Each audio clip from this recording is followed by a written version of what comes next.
आहोत आणि सरपंच पदाच्या निवडणुका आल्या की आम्ही ओबीसी आहोत असं मराठा समाजातून म्हटलं जातं। आणि असं म्हटलं आहे की आता मराठा समाजाला जात चोरीचे डोहाळे लागले आहे।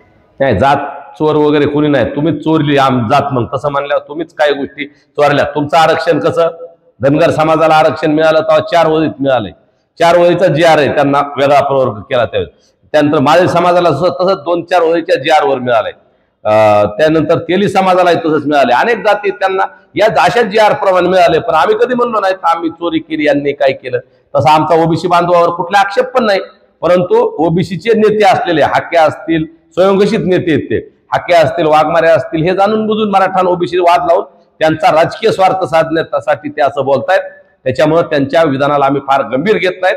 परंतु जर त्यांनी सगळा मराठा समाज म्हणून आमच्यावर कोणावर टीका करायची त्यांनी करू द्या, लोकशाही मार्गाने करावे, आम्ही स्वीकारू। परंतु मराठा समाजाच्या बाबतीत खालच्या पातळीला जाऊन बोललं तर जशास तसं उत्तर देऊ, किंवा मग वेळ प्रसंगी यांना रस्त्यावर सुद्धा मुद्द्यावरून गुद्द्यावर आल्याशिवाय आम्ही राहणार नाहीत। आणि यांना वेळ प्रसंगी जर मराठा समाजाच्या बाबतीत पुन्हा खालच्या पातळी इथून पुढे बोलले तर त्यांना ठोकून काढल्याशिवाय सुद्धा आम्ही राहणार नाही।